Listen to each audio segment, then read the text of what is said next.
Hello again, YouTube. I've finally done it. I finally brought the Dexterity Knight build up to level 70. I'm probably going to leave him here. The stats are on screen for your enjoyment, and I like this little guy with his silly playstyle. Lightning Infusion is a very good element. Lots of people have naturally low lightning resistance, and I like playing as the basic knight. I've just had a good time. I've made 2 other videos around this guy, slowly leveling him up and exploring the lands between, and this is probably where I'm going to leave him. I think I have one more basic knight video in the works, so if you were thinking I was done with this nonsense, I'm here to disappoint thoroughly. It's what I do. And that other build will be a meta level knight build, which will have an extra tasty twist, but I won't spoil that for you. We'll leave that for another time and another video. So for here, we're going to enjoy some level 70 invasions while I serenade you with some rambles. Pay attention to this here. I'm still trying to figure it out. Stormcaller, I've heard, if you can time it, can roll catch with an R2 with a Claymore. And I still haven't figured out the timing. It feels like if a person has good connection to you, you hit him with the Stormcaller and you just tap the R2 and it connects. Apparently, if that other individual has higher ping or latency, you have to delay the R2 a little bit, but I feel like to get out of range, so I don't know about the veracity of that claim. I have yet to make it work consistently, and I want to know what I'm doing wrong. But when you do get it to connect, oh, it is so very tasty. I love the Claymore. I have ranted about the weapon before, and though I very much enjoy it and its tasty R2s, and I understand its place in the grand scheme of things, I have the hardest time picking a good Ash of War for my Claymore. I think I've had the most success with either Impaling Thrust or Piercing Fang, which are not extraordinary or unique choices by any stretch of the imagination. So I'm trying to get Stormcaller to work. I admit, I do like having the ability to swipe the weapon 3 times in the air and catch people who are being too aggressive with it. That's a very good tool, even if I don't use the follow-up R2. But I just like having the option there. Great Shields accepted. They kind of get a free pass, it seems. But, I had multiple instances during my invasions while recording where I would see somebody with a great shield and I would do my darndest to try to break their guard. I think this is the only time I included it of all of my footage, but it happened more than once where you see somebody with a great shield, they're just holding it in your face and you're like, you know what, I'm going to teach this fella a lesson. I'm going to break their guard and make them regret their lives. And so you do everything you can to set it up, get them angry, you know, get them focusing you, get them to pull out that shield. And ultimately, when you get them to pull out that shield and to do exactly as you want and you break their guard and you get the crit, the game robs you. Oh, the game robs you. And I've mostly noticed it when there's either a weird difference in elevation between you and your target or something hits you. And it just feels so bad because you get the animation, you hold them in place, but there's no damage. I wonder why that happens. I'd be curious to know what's going on in the code that causes that to happen. I'm not asking for a patch necessarily. It's fairly rare, and you should be good enough to get by missing a crit like that. It's funny, at least. It makes me smile and grit my teeth all the while. But hey, we have Stormcaller here. And the funniest thing about the level 70 bracket, I don't think I've played... if I've played at level 70, it's been like 1 or 2 other times. I feel like I either played 60 or 80 if I'm in a lower bracket. And most of my characters are in the meta levels anyway, 125, 137, somewhere around there. I don't even do 150 hardly. It's just, the funny thing about level 70 as a bracket, it's that interesting in-between where you feel like you have a little more of a build than you do at 60. I feel like I have a build at 60, but the time to kill is kind of outrageous. Sometimes it's really hard to get damage in. At 70, I feel like that has diminished a little bit. You have a couple more upgrades under your belt. Those 10 extra levels really help. It feels like everyone's doing pretty good damage to each other for the most part. There's some times when you're just wailing on each other, don't get me wrong. And it could definitely be worsened if I decide to prioritize Vigor a little bit more. I had like 40 on this character, I believe. And there's some mad lads out there who, when they get their level 70 or 80 built together, they got 50 or more Vigor. They just know how to allocate them stats smarter than I can. I just like to have too many things. And those people just have those galaxy brains, and all the power to them. My goodness. I'm standing here with my incredibly average intelligence, just putting enough points into Vigor to get by, and, you know, cutting corners in other places so I can have what I like to have. And then there's all these poor fools that have, I don't know, 900 HP? What's this guy doing? How do you not have Vigor? The game's been out how long? It's like, oh, just roll, bro. You'll be fine. Nothing bad's gonna happen. I'm able to make the dumbest mistakes and be an overall poor player and still win the day just because I can take a beating. Because I have more Vigor. I'm not even that well armored. I mean, 51 poise is kind of bad. At level 70, it's probably good enough, though still not great, not ideal. I mean, this guy's rocking the whole, Golden Sentinel set somehow. That's probably where all his points went, was endurance. Because that's a heavy setup. That's a big halberd. That's a big shield. I think if I... what's my maximum weight? My maximum weight I can have for my equipment, aside from my armor on this character, is like 11.5 or something. Just a little over 10, I think. I think it's enough that I can have... maybe it's 12 points, actually. I think I can have a 10-weight greatsword and the 2-weight misericord. And that's all the spare weight I can have. Meanwhile, that guy's halberd, I think, weighs more than 12, and then the shield also weighs somewhere around there. It's just kind of silly. Hopefully his build turns out very well when he gets there. Perhaps he's just simply leveling. And you're looking at this and you're like, what is this Benny Hill nonsense? Why do you keep going for backstabs? I went for like 2 at the start of this fight with this fellow, and I just kept getting him by accident. He kept showing me his back. I was actually trying to strafe attacks and get in light attacks. I wasn't trying to get critical hits. I should have went for R2s, because R2s don't try to grab for a critical hit. But thankfully, carrying retaliation breaks his guard somehow, and we get the critical hit, and it's a happy ending for me. But I just wonder, why didn't he reflect it? Would his guard still have been broken had he reflected one of the projectiles? Very curious indeed. But it's a tale as old as time. Never leveling Vigor. And, well, they gotta pay the price for it at some point. That person even looked like a martial build. He had the katanas. He was wearing fairly lightweight armor. He should have been able to allocate some points for Vigor. Maybe these people would have done phenomenal damage. I mean, the last clip with that Golden Sentinel guy, he chunked me pretty hard. He was doing good damage. Maybe I'm just allocating my points weird. And then there's fellas like this. Interesting fellow. Lightweight armor, big sword, and casting implement in his hand. That's pretty stat heavy, though obviously he's made some cuts for the armor. You need some endurance for the big weapon. He's doing them rolls. I think those are just medium rolls, not even light rolling. It's nothing too crazy. But the Vigor, again, he's got like 800 health, it looks like. It's not a whole lot. Maybe it's more than that. Maybe it's closer to 1,000, I guess we'll see. So he's got about 200 damage in poison, and then we backstab him, and it does 1166.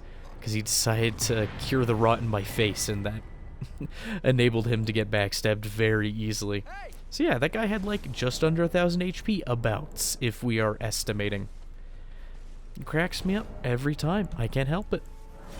The very peculiar thing about that last guy wearing the Godskin Apostle outfit is that I ran into him once before that exchange in about the same area, and I guess he had the Taunter's tongue on or something, because I showed up and he was already fighting an invader who was doing well enough. I showed up, I did cast Thunderbolt or whatever it's called. It was an Ashavor on Misericord, and basically finished him off, and that was the end of that. I was there for like 10 seconds, not a whole lot of time. Re-invade, just generally, and I happened to find him again.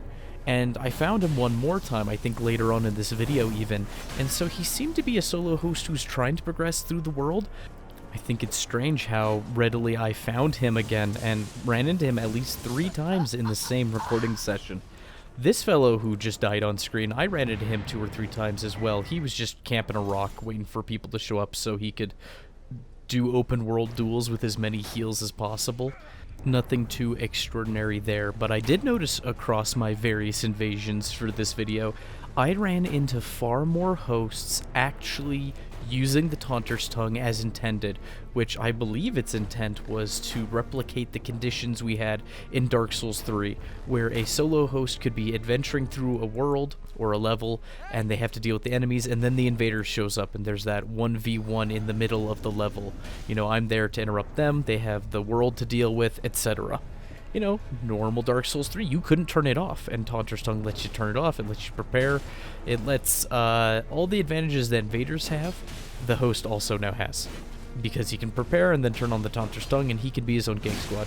Yippee for him. But for some reason, in the level 70 bracket, there are so many people who are just progressing through the game. It felt like Dark Souls 3. And though I didn't show off a whole lot of those clips, they weren't terribly exciting, just 1v1 duels with unique set pieces. I included the ones I thought were a little more noteworthy. I thought it was funny how often it was happening. And it's just at the level 70 bracket. I haven't experienced that level 60. I haven't experienced that level 70. It could be just a weird thing having to do with the time of day I was playing, or perhaps the level I'm at. I don't entirely know. But I will say this, it felt nice. It was neat. Nobody was trying to be skeevy and underhanded. People were just trying to have some good, earnest fun. And I commend those people. Some of them even spanked me. Good for them. But there was one ultimate downside, and it has nothing to do with anything I've talked about thus far. I had a day off. I decided to record my footage in the morning and mid-morning, early afternoon, and I find myself playing games with Europeans and Russians and people across the pond from me, and 200 ping galore. I think these two were, they could have been Russian or some sort of Slavic country. They had Cyrillic letters in their Steam names, which I guess doesn't mean much, but the 350 or so ping was testament to me enough that they were very far away or had very bad Siberian McDonald's satellite internet, which is something I need to pay a little more attention to. I've talked about that, how I need to watch the ping reader I have, the third-party program I use to read the enemy's ping to know how to play against them, and I'm just very bad at adjusting. Usually I see the ping, because sometimes you fight somebody with 200 ping, and they're just bad, and your hits connect because they're not dodging, and you don't think twice about it. Sometimes their ping is 350, and your hits aren't connecting, and there's weird things happening, and it feels like your best course of action is to whip out the old poison implements that you get access to if you're playing any sort of martial build, or any build that has even a semblance of martial stats on them. You can poison people, and it feels dirty, but it's so hard to get those hits in sometimes. And these two, they look like they're fairly well equipped. I don't think they're just leveling. Level 70 with plus 15-ish weapons or higher, because they can be much higher than I am in that realm. They could have, I don't know, they could probably be somewhere around level 90 or 100 probably at this point with plus 18 weapons. And they're in the Weeping Peninsula? That doesn't seem too practical. It doesn't seem too realistic. Now, I could be wrong. Maybe they were adventuring and I interrupted them on their way. But how are you supposed to play with that 350 ping? It's maddening sometimes. It reminds me of my earlier gamer days when I would play Call of Duty Modern Warfare 2 or Black Ops 1 on the PlayStation 3. And as an idiot child, I didn't understand why sometimes my hits wouldn't connect or why people would kill me around corners. I understood broadly, or perhaps vaguely, that lag was to blame, but I didn't understand how or why lag was to blame. And of course, it's like server-side this, latency or packet loss that, you know, there are real explanations. I didn't understand that as a child.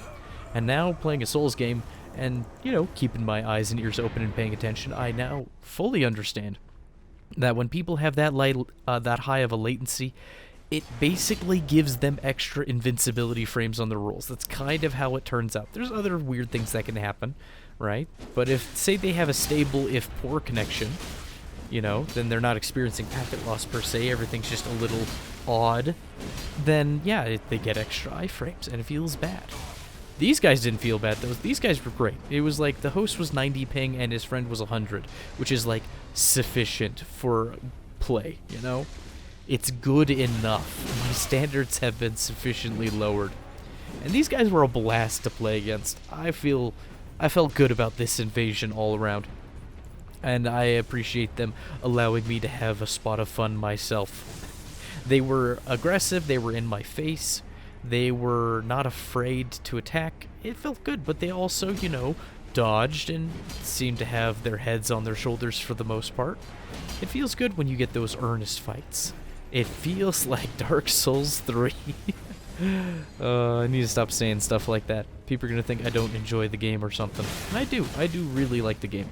I just wish I could have been in the heyday of Dark Souls 3 when it first came out and experienced all the patches. It feels like a marvelous time. I would also have a couple hundred more hours under my belt probably, and I'd probably be a lot better at this game. But hey, that's not the path for me. I've got a life, I've got a job, I got things to do, a family. It's a hobby, it's a thing I enjoy, and that's what it will remain for now. Look at these guys. They're following me. We're weaving in and out of combat with each other. It's always the latter half of me recording footage that everything starts to click, everything makes sense, and you start just making things work, adapting better. And it's always funny to me because those first handful of clips are so hard. Especially when you're just not as proficient in the game as, you know, those people who do it for a job. It always takes some time to get up to speed, I suppose. And when I first started, you know, making this video, I probably had about 49 minutes of raw footage. And then I cut all the fat out of all the clips. And I probably had, oh, what was it? It was like 36 and some change. And then I was like, well, now to cut away the clips. And I watched all the clips and I kind of rated them internally to try to see which ones were good enough, fun to watch, had some interesting moments. And I cut off almost like the entire first half of the video just because those were the videos, or the clips rather. Those were the clips where I was still warming up. And so these are the ones that are of superior quality. Funny thing about this guy though, also acrylic letters in his username, somewhere in Russia. I couldn't find him. I showed up, and I was looking all over the place for him. He wasn't showing up on my compass. I could not find him. And it's not until I looked at the compass in post that for some reason the little golden symbol on the compass was showing up telling me where he was. And I was baffled beyond all reason.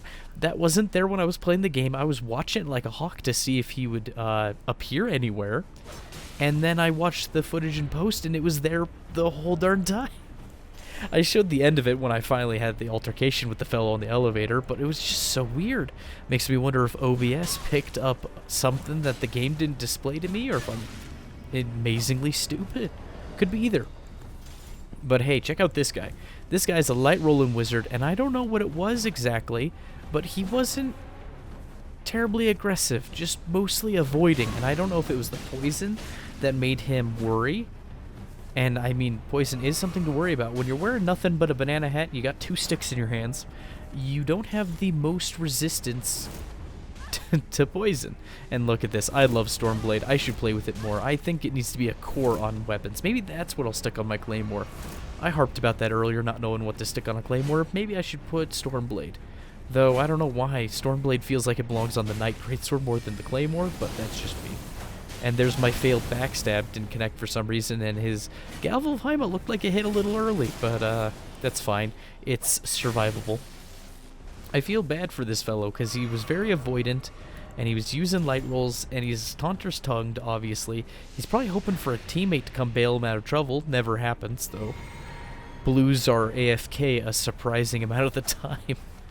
And I'm just trying to poison him, because light rolls are a pain to deal with, and he just gives up. And I was really surprised. And I even poked my friendly invader. I should apologize to him thoroughly. They did not deserve that poisony poke in the face. Oh my goodness. I felt bad though. I thought we were having a good little fight. I was learning how to deal with somebody who had a little latency, not a whole lot. And light rolls. Because light rolls are still something I'm just scratching my head. How do I beat the light rolls? And if you have any ideas on how to beat light rolls, let me know. It feels like projectiles are a good bet, not the best bet, but something you could do. And then poisoning them when they get up close. The only thing I can think of is to provoke their ire and make them try to play close to you. Because those light rolls, after the first roll, if you didn't roll catch them, they're gone. They just 2 rolls, they're out of there. It's so fast. Even still, even after the adjustments that have been made. I don't have an answer for you, I'm afraid. I'm just going to leave that one with a big fat question mark in your face, and you'll have to deal with it. But I appreciate you dealing with it, my loyal viewer.